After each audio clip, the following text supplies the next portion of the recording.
to the 2000s. I would say from the early 90s to the early 2000s. And I think this is the main issue, to make the link between this beautiful, innovative, creative policy and state-local implementation. And while we are, this is the basic criticism.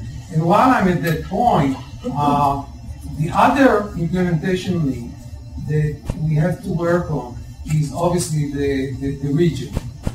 The RPC, the Regional Planning Council, were supposed to be the hinge, the connection between the state and local communities.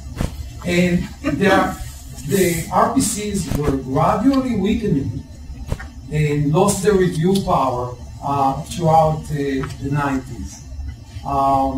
The RPCs are very important because they are the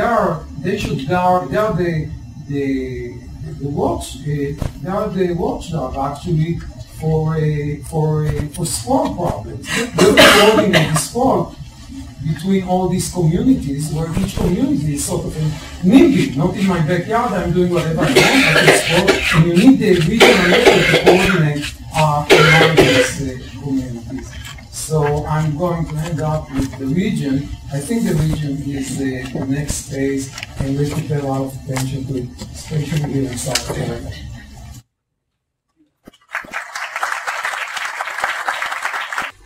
We have a wonderful crowd here. I mean, this in itself is something we should celebrate. And there are a lot of people, I wish I could acknowledge them all, but I do want to, in terms of our university, I want to introduce our Vice President for the Broward County campus, Joanne Stevens.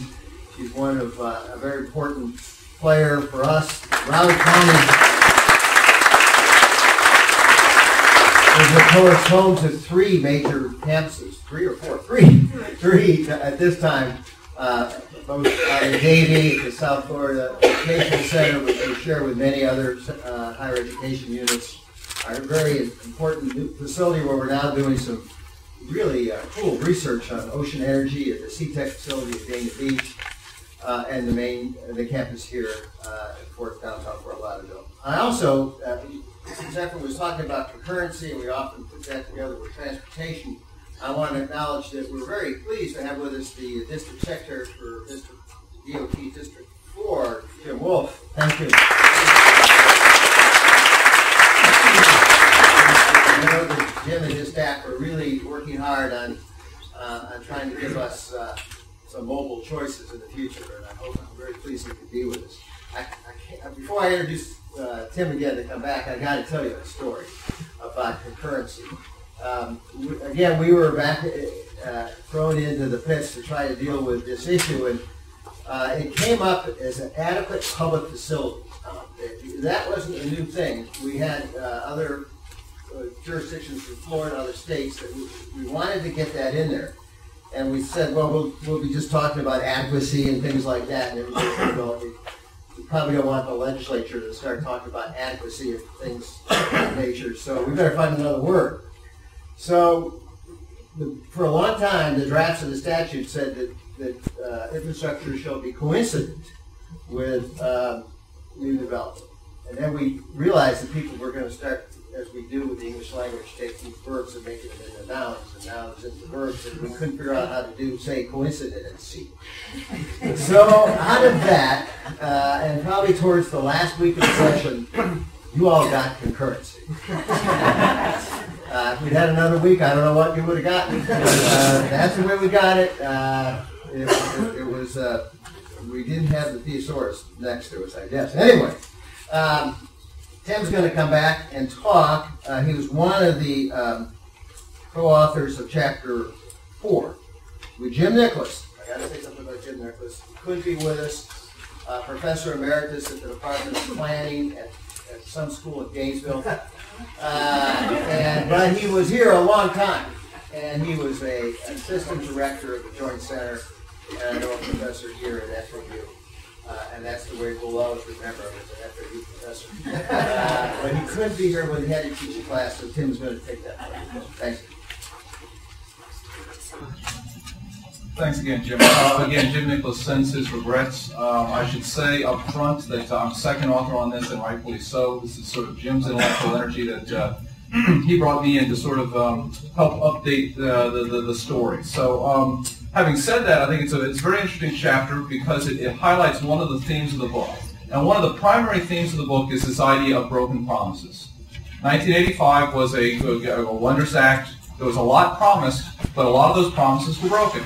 We've heard a little bit about RPCs, supposed to be energized, empowered, and effective. There's still many of them very energized, and some of them are still effective despite a lack of empowerment. That's one of the broken promises. The broken promises that's at the heart of this chapter is the fiscal side. And the chapter is about what Jim came up with, this idea of the fiscal theory and the fiscal reality of the 1985 Growth Management Act.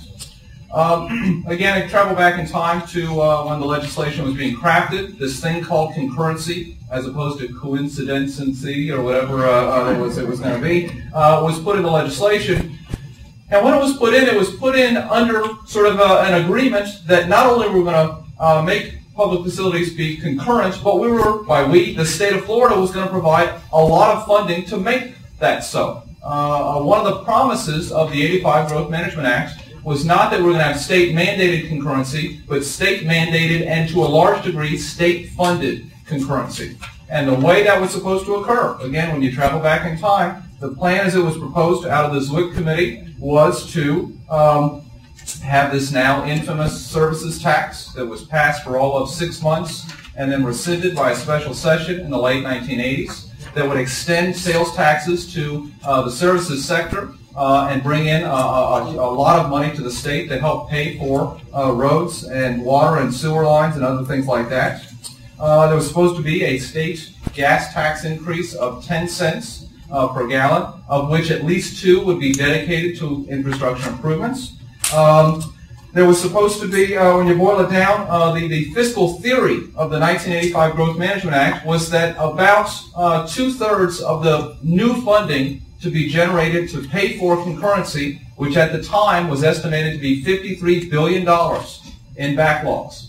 Right, $53 billion of infrastructure that we needed back then. This was not new infrastructure. $53 billion in infrastructure backlogs that, by the way, did not include schools.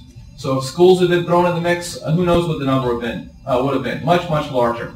But again, $53 billion worth of backlogs, roughly 2/3 of that money was originally supposed to come from the state of Florida.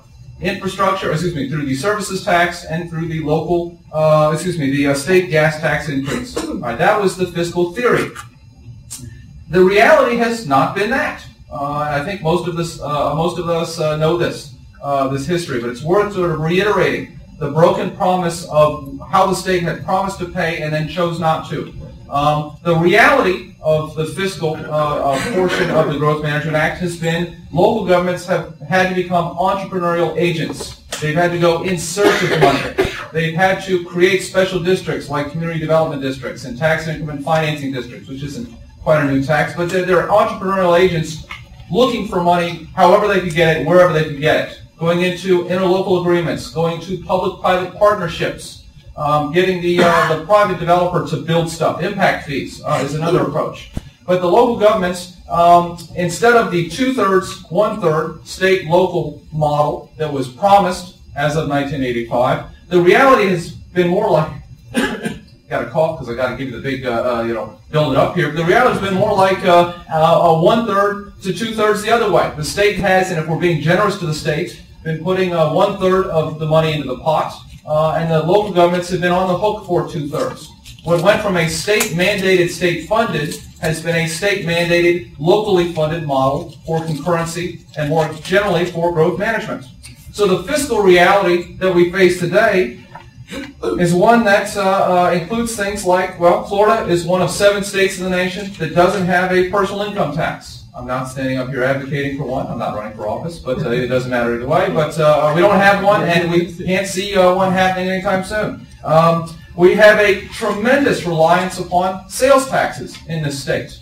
On average, if you look at the United States as a whole, the states on average take in about 15%